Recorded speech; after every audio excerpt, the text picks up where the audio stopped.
Friends, Photoshop का brush tool एक ऐसा टूल है जो बिगनर से लेकर प्रो डिज़ाइनर तक सब यूज़ करते हैं। चाहे पेंटिंग हो, रीटचिंग हो, मास्किंग हो या स्पेशल इफेक्ट्स, ब्रश टूल सब जगह काम आता है। आज के इस वीडियो में हम ब्रश टूल को डिटेल में समझेंगे, कैसे कैसे यूज़ करते हैं, क्या क्या सेटिंग्स होती हैं और कुछ प्रो टिप्स एंड ट्रिक्स भी शेयर करेंगे। ब्रश टूल एक डिजिटल ब्रश है जिससे आप कैनवास पर पेंट कर सकते हो, लेकिन फोटोशॉप में ब्रश सिर्फ पेंटिंग के लिए ही नहीं होता। मास्किंग, रीटचिंग, ब्लेंडिंग, शेडिंग सब के लिए यूज़ होता है।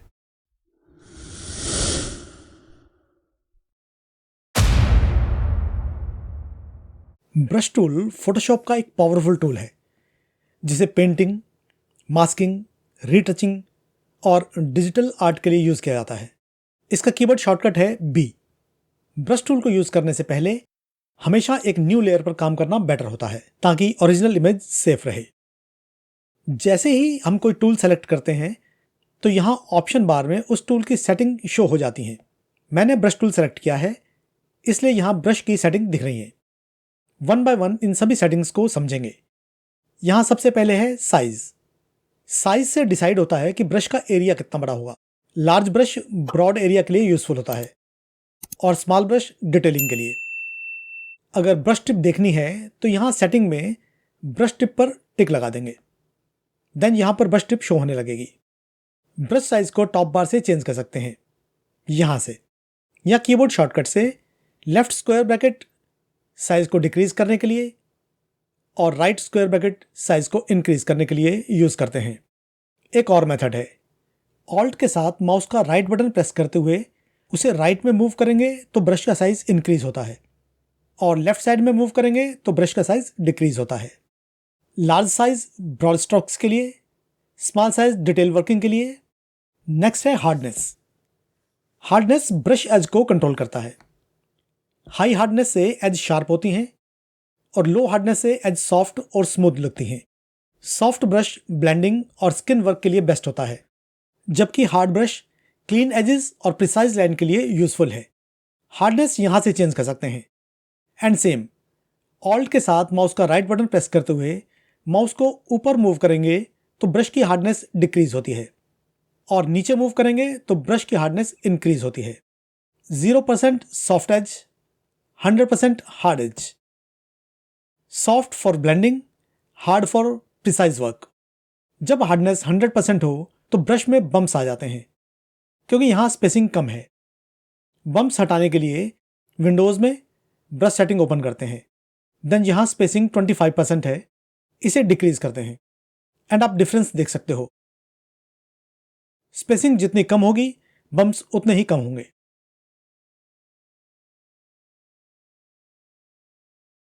ओपेसिटी। ओपेसिटी ब्रश स्ट्रोक की ट्रांसपेरेंसी कंट्रोल करता है। अगर ओपेसिटी 100% है तो स्ट्रोक फुली सॉलिड हुआ। अगर ओपेसिटी लो है तो ब्रश लाइट और ट्रांसपेरेंट पेंट करेगा। पहले मैं ब्रश की हार्डनेस 100% करता हूं, ओपेसिटी 10% करता हूं, देन यहां एक बार डैब करता हूं। अगेन ओपेसिटी 50% कर देता हूं, एक बार डैब करता हूं। नाउ ओपेसिटी 100% करता हूं, एक बार और डैब करता हूं। आप डिफरेंस देख सकते हो कि ओपेसिटी चेंज करने से ट्रांसपेरेंसी कैसे कंट्रोल कर सकते हैं। ओपेसिटी डिसाइड करता है कि ब्रश का पेंट कितना विजिबल होगा। 100% ओपेसिटी, एक स्ट्रोक में ही jet black stroke, full solid colour, बिल्कुल opaque. 40% opacity, greyish, half transparent या हल्का सा कलर।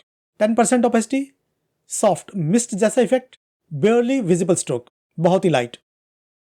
पहला स्ट्रोक बहुत ही लाइट, बट अगर ब्रश को मूव करते रहोगे तो कलर धीरे धीरे डार्क होता जाएगा। ओपेसिटी के लिए भी एक शॉर्टकट है।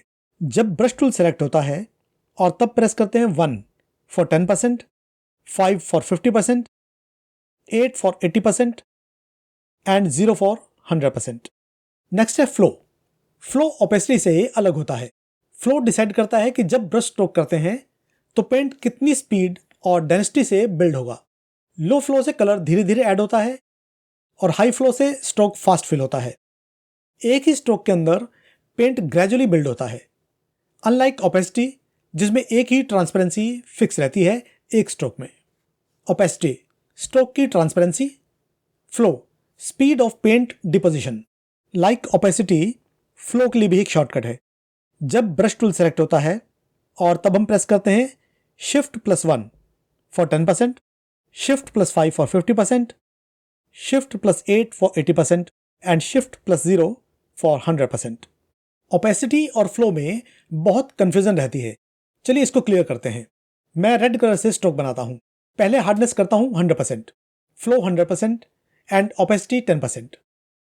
एक और रेड कलर से स्ट्रोक बनाता हूं विद 50% ओपेसिटी। नाउ एक और रेड कलर से स्ट्रोक बनाता हूं विद 100% ओपेसिटी। फर्स्ट स्ट्रोक में रेड हल्का दिख रहा है, सेकंड स्ट्रोक में थोड़ा डार्क एंड थर्ड स्ट्रोक में विद 100% ओपेसिटी में रेड पूरा सॉलिड दिख रहा है। इसको एक और एग्जांपल से समझते हैं। ओपेसिटी को करता हूं 10%। नाउ कैनवास पर पेंट करता हूं। You can see here colour same ही रहता है। अगर मैं कलर को डार्क करना चाहता हूं तो माउस बटन को रिलीज करूंगा, देन अगेन प्रेस करते हुए पेंट करता हूं एंड जब तक इसी प्रोसेस को रिपीट करता रहूंगा कलर डार्क होता रहेगा। Press and release mouse button. Okay, flow opacity 100% and flow 10%। Now paint करता हूं कैनवास पर।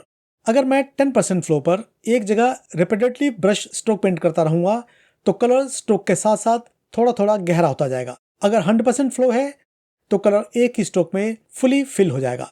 यहां ओपेसिटी की तरह माउस को बार बार क्लिक नहीं करना पड़ेगा। ओपेसिटी और फ्लो को समझने से आपका ब्रश कंट्रोल नेक्स्ट लेवल पर चला जाएगा।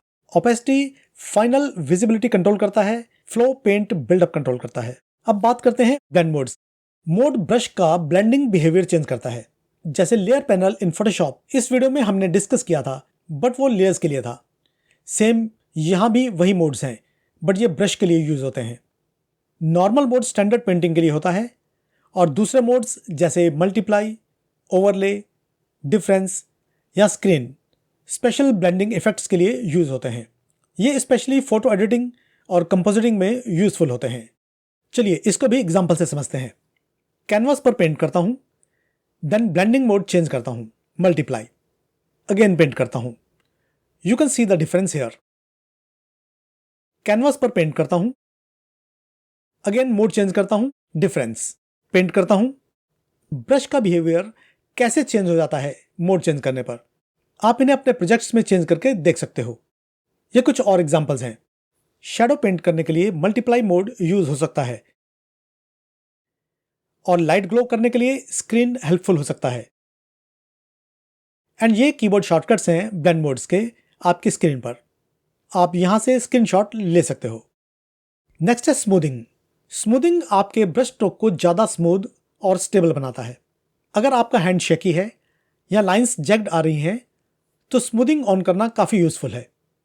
ये लाइन आर्ट, लेटरिंग और क्लीन कर्व्स के लिए बहुत हेल्प करता है। मैं यहाँ सेट करता हूँ hardness 100%, opacity 100%, flow 100% and smoothing 20% कर देता हूँ। नाउ पेंट करता हूँ कैनवास पर। नाउ स्मूथिंग 50% करता हूँ, अगेन पेंट करता हूँ और अब स्मूथिंग 100% कर देता हूँ और पेंट करता हूँ। You can see here the difference. Line clean है, एजेस स्टडी हैं, बट यहाँ लैग हो रहा है। जैसे जैसे स्मूथिंग इंक्रीज की है मैंने तो लैग भी इंक्रीज हो गया है, बिकॉज ऑफ फोटोशॉप स्ट्रोक को मैथमेटिकली स्मूथ कर रहा होता है। Benefits of smoothing: stroke clean बन जाता है, एजेस स्टडी लगती हैं, लाइंस प्रोफेशनल दिखती हैं, ब्रश थोड़ा लैग करता है क्योंकि फोटोशॉप स्ट्रोक को रिफाइन कर रहा होता है। ब्रश एंगल ब्रश टिप को रोटेट करता है। राउंड ब्रश में इसका इफेक्ट लिमिटेड हो सकता है, लेकिन कस्टम या इलेप्टिकल ब्रश टिप्स में एंगल का काफ़ी यूज होता है। इससे कैलीग्राफी, टेक्सचर और डायरेक्शनल स्ट्रोक्स बेटर बनते हैं। When and where to use brush rotation: useful for custom tips, great for calligraphy and texture. जैसे मैं ये लीफ ब्रश यूज करता हूं तो एंगल चेंज करके स्ट्रोक इंस्टेंटली चेंज हो जाता है। नाउ बात करते हैं सिमेट्री। सिमेट्री मोड आपके स्ट्रोक्स को मिरर करता है। जैसे ही आप एक साइड ड्रॉ करते हैं दूसरी साइड पर सेम स्ट्रोक ऑटोमेटिकली बन जाता है। यह mandala art, butterfly wings, patterns और डेकोरेटिव डिजाइन्स के लिए परफेक्ट है। आप एक साइड ड्रॉ करते हो तो फोटोशॉप दूसरी साइड में सेम स्ट्रोक बना देता है। इमेजिन ए वर्टिकल सिमेट्री लाइन। आप इसको रोटेट भी कर सकते हो, एडजस्ट भी कर सकते हो। नाउ कुछ ड्रॉ करते हैं। ड्राइंग तो नहीं आती मुझे, बट कुछ ट्राई करते हैं। यू कैन सी हर, मैंने एक साइड में ड्रॉ कर लिया है एंड दूसरी साइड में अपने आप ड्रॉ हो गया है, वो भी same duplicate. Okay, now mandala use करते हैं। यहाँ सेगमेंट काउंट में मैं टाइप करता हूँ 5। आप कुछ और भी टाइप कर सकते हो अपनी नीड के हिसाब से। कुछ ड्रॉ करते हैं, कलर चेंज करता हूं, अब कुछ और ड्रॉ करता हूं। आप देख सकते हो कैसे सेम डुप्लीकेट ड्रॉ हो जाता है ऑटोमेटिकली। आप डिफरेंट सेगमेंट चूज करके अपनी क्रिएटिविटी को एनहांस कर सकते हो। When and where to use mirror drawing, perfect for patterns, great for mandala art. Now बात करते हैं ब्रश टूल के कॉमन इश्यूज और उनके क्विक फिक्सेस। ज्यादातर problems wrong layer, wrong mode या लो ओपेसिटी फ्लो सेटिंग की वजह से होती हैं। ब्रश पेंट नहीं कर रहा।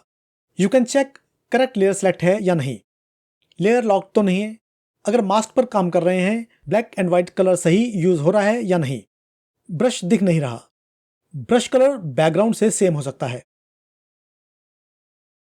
ओपेसिटी या फ्लो बहुत लो हो सकते हैं, मोड नॉर्मल है या नहीं चेक करें, ब्रश बहुत स्लो या फास्ट लग रहा है, ओपेसिटी और फ्लो दोनों चेक करें, ब्रश डायनेमिक्स को रीसेट करें यहां से, और यहां से भी ब्रश को रीसेट कर सकते हैं।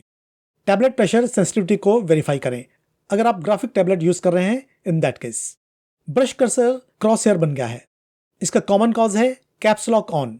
बस इसे ऑफ कर दो, आपका कर्सर वापस आ जाएगा। Tips for simple workflow. मेरा सिंपल वर्कफ्लो ये होता है, पहले साइज सेट करता हूं, फिर हार्डनेस, उसके बाद ओपेसिटी और फ्लो, और लास्ट में जरूरत हो तो स्मूथिंग और सिमेट्री ऑन करें। इस सीक्वेंस से ब्रश कंट्रोल इजी और कंसिस्टेंट हो जाता है। अब आप ब्रश टूल के कोर सेटिंग्स और कॉमन इशू दोनों समझ चुके हैं। अगर आप ब्रश टूल को रेगुलरली प्रैक्टिस करोगे तो फोटोशॉप में आपका कंट्रोल काफी इंप्रूव हो जाएगा। तो फ्रेंड्स, ये था फोटोशॉप ब्रश टूल का पूरा ब्रेकडाउन, बेसिक्स, सेटिंग्स, यूजेस और प्रो टिप्स। अगर आपने लास्ट क्लासेस मिस कर दी हैं तो ऊपर आई बटन पर क्लिक करके या डिस्क्रिप्शन में दी गई प्लेलिस्ट से उन्हें ज़रूर देखें, ताकि आप बेसिक से प्रो लेवल तक स्टेप बाय स्टेप सीख सकें। अगर आप चाहते हो कि ब्रश टूल, एडवांस टेक्निक्स या कस्टम ब्रश क्रिएशन का पूरा ट्यूटोरियल बनाऊं, तो कमेंट में ब्रश एडवांस लिख देना। मैं हूं प्रदीप ऑलोपीडिया से। थैंक्स फॉर वॉचिंग, मिलते हैं नेक्स्ट वीडियो में। बाय।